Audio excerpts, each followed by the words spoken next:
Bitewe n'ibibazo byo muri Repubulika Iharanira Demokarasi ya Kongo bimaze igihe hano mu burasirazuba bwa Repubulika Iharanira Demokarasi ya Kongo, ibyo ngibyo murabizi. Ibyo bibazo rero biri mu burasirazuba bwa Repubulika Iharanira Demokarasi ya Kongo bikomeza gushinjwa u Rwanda, ngo u Rwanda nirwo rubishyigikira, ngo u Rwanda ngo nirwo rubiri inyuma, ariko u Rwanda rudasiba kuba rwabihakana.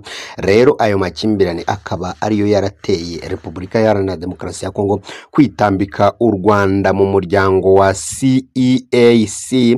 Uwo ni umuryango rero ukomeye cyane w'ubucuruzi ndetse mu ukomeye cyane mu bya politika hano muri Afurika yo hagati. Uyu muryango rero u Rwanda rwahise rufata umwanzuro nawo ukomeye cyane, ndetse benshi batiyumvishaga bitewe nuko u Rwanda ari igihugu gikunda kuba mu miryango igiye itandukanye, kandi ruvuga yuko imiryango igiye itandukanye igenda itugirira umumaro, ariko kuri iyi nshuro u Rwanda rukaba rutajuyaje, ahubwo rukaba rwahise ruva muri uyu muryango vuba na bwangu. Uyu muryango rero u Rwanda rwafashe icyemezo ndetse n'umwanzuro ukomeye cyane wo kuva mu muryango wa CEA, ruvuga ko rero ibihugu biwukoresha cyangwa se ibihugu biwugize biwukoresha nabi bishaka gukumira u Rwanda. Kurukumira rero muri uwo muryango ni umwanzuro rero wafashwe nyuma y'inama yabereye i Malabo kuri uyu nguyu, kuri iyi tariki n'ubundi ya gatandatu y'uku kwezi kwa gatandatu ibiri, aho rero byari biteganyijwe ko u Rwanda arirwo rutahiwe kuyobora uyu muryango, ariko Repubulika Iharanira Demokarasi ya Kongo ikaza kwitambika uyu mwanzuro cyangwa se ikaza kwitambika iki cyemezo. Murabizi yuko imiryango mpuzamahanga ni amahame yuko igenda iyoborwa n'ibihugu bigenda biba biyirimo. Rero kuri iyi nshuro byari biteganyijwe yuko u Rwanda arirwo rugezweho kuyobora uyu muryango, nuko uyu muryango wanga yuko u Rwanda ruyobora kandi igihe cyarwo cyari kigeze. Ibyo ngibyo rero byakozwe kubera iki? Kubera ko Repubulika Iharanira Demokarasi ya Kongo yahise yitambika uyu mwanzuro cyangwa se yahise yitambika ubwo burenganzira u Rwanda rwari rufite. U Rwanda narwo rugahita rutangaza rukavuga yuko ruvuye muri uyu muryango. Ubundi uyu muryango uteye gute? Uhuriyemo ibihe bihugu ndetse umeze gute? Ubundi uyu muryango mu buzima busanzwe wari ufite ibihugu 11, ariko kugeza ubu ngubu u Rwanda rukaba rwikuyemo, hakaba hasigayemo ibihugu bigera ku 10 byonyine. Igihugu cya mbere kirimo ni Angola, Uburundi, ibihugu biwuriyemo ni Angola, Uburundi, Cameroon, Repubulika ya Central Africa, Repubulika ya Kongo, Repubulika Iharanira Demokarasi ya Kongo, Gabon, Guinea Equatorial, u Rwanda, Sao Tome na Principe ndetse na Chad. Ariko aho ngaho reka tukubwire yuko hasigaye ibihugu bigera ku 10 gusa. Ubwo no kuvuga ko hasigayemo Chad, Sao Tome, Guinea Equatorial, Gabon, Repubulika Iharanira Demokarasi ya Kongo, Repubulika ya Kongo, ubwo ni Congo Brazzaville, Repubulika ya Central Africa, Cameroon, Uburundi ndetse na Angola. U Rwanda rwo rukaba rwanangije kwikura muri uyu muryango, ruhamya yuko ubushobozi bwawo buri hasi, dore yuko ibihugu biwurimo ibihugu biri muri uyu muryango biwukoresha nabi. Ubundi uyu muryango wa CEAC umeze gute? Mu Gifaransa ni Communauté Économique d'État d'Afrique Centrale. Ubwo no kuvuga ngo mu Kinyarwanda no umuryango w'ubukungu w'ibihugu bya Afurika yo hagati. Umuryango w'ubukungu w'ibihugu bya Afurika yo hagati no umuryango rero wa politike ubukungu washinzwe kugira ngo rero uhuze ibihugu byo muri Afurika yo hagati bishyire hamwe mu guteza imbere ubukungu, amahoro ndetse n'ubufatanye muri rusange. Ibyo rero batumye bashinga uyu muryango. Ubundi uyu muryango washinzwe ryari? Washinzwe mu mwaka w'1983, ariko utangira gukora byeruye mu mwaka w'1985, hashize imyaka 2 ugiyeho. Icyicaro gikuru cy'uyu muryango rero giherereye i Libreville hariya muri Gabon. mu gihugu cya Gabo akaba ariho kiri. Intego z'uyu muryango rero ugitangira cyangwa se na n'ubu kuntu byari biteganyijwe yuko ibihugu biwugize kimwe kigenda kiyobora n'ikindi kikagenda kiyobora n'ikindi kikagenda kiyobora. U Rwanda rero akaba ari rwo rwari rutahiwe kuyobora, ariko bikaba byaje kuba bitagenda neza bitewe n'impaka nyinshi zaje kuhaba, ndetse na Kongo ikomeza kwitambika ibyemezo by'uyu muryango. U Rwanda rero rugahita rubona yuko uyu muryango uko byagenda kose uri kugenda ukoreshwa, akaba ari nta mpamvu rero yo kuwugumamo, akaba ariyo mpamvu u Rwanda rwahise rufata icyemezo cyihuse rugahita ruva muri uyu muryango. Intego z'uyu muryango rero zari guteza imbere ubukungu mu bihugu binyamuryango, no ukuvuga biriya bihugu 11 uko twabisomye, u Rwanda rutaravamo ariko ubwo rwavuyemo byabaye ibihugu 10. Guteza imbere ubukungu bwo muri ibyo bihugu, guhuza ibihugu mu rwego rw'ubucuruzi, iterambere ndetse n'ubwikorezi muri rusange. Ni ukuvuga ko kubaho ari ukubanuka ubwa wa mugani w'umunyarwanda.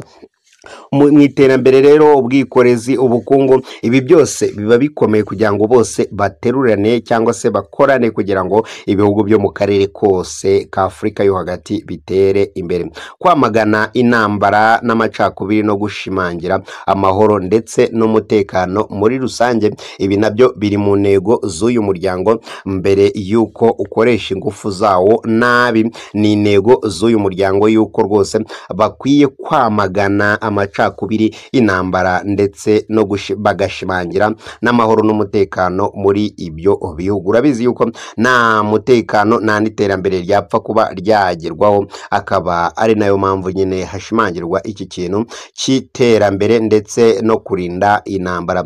Ndetse indi ntego yari gushyiraho isoko rusange mu karere ka Afurika yo hagati kugira ngo abantu barimenye bajye bajya kugurirayo n'ibindi ibintu byose. Nk'uko twabikubwiye rero, uyu muryango wari ugizwe n'ibihugu 11, ariko ubu ngubu bikaba bisigaye ari 10.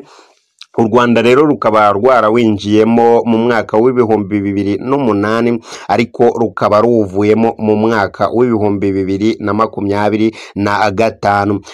Rero hari imirimo ya CEAC yagiye ikora mu bihugu bigiye bitandukanye, harimo gufasha ibihugu guhuza imipaka y'ubucuruzi cyangwa se mu bucuruzi mpuzamahanga bwambukiranya imipaka, guteza imbere ibikorwa remezo, imihanda ndetse n'ingufu n'ibindi bintu bigenda bibarizwa mu gihugu imbere, bifasha cyangwa se byorohereza abaturage kugera ku bikorwa remezo birambye.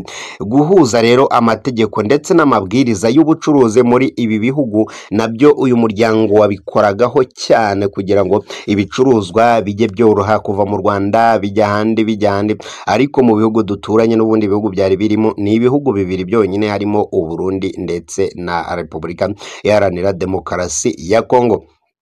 Gukorana rero mu gushaka amahoro cyane cyane mu gihe cy'amakimbirane, nabyo ni bimwe uyu muryango wakundaga kuwibandaho cyane. Mu gihe bimwe muri ibi bihugu byabaga bifitanye amakimbirane, uyu muryango wagaragazaga intervention yawo kugira ngo ibingibi bize kuba byakemuka mu mahoro. Kurwanya iterabwoba, ubujura mu nyanja, cyane cyane ahanyura ibicuruzwa biza hano ku mugabane wa Afurika, cyane cyane no mu nyanja y'Abahinde. Uyu muryango rero wakoranaga cyane no kurinda iryo terabwoba. Ibyo rero ni imirimo y'uriya muryango wakoraga umuryango u Rwanda rwamaze kuvuga yuko rwavuyemo. Bivuze iki rero kuba u Rwanda rwari ruri muri uyu muryango, cyangwa se u Rwanda rwari rubifitemo iyihe nyungu? Ese nyine n'uwuhe mumaro w'uko u Rwanda rwari ruri muri uyu muryango? Ni iki ruhombye kuba rwawuvuyemo? Kwibumbira muri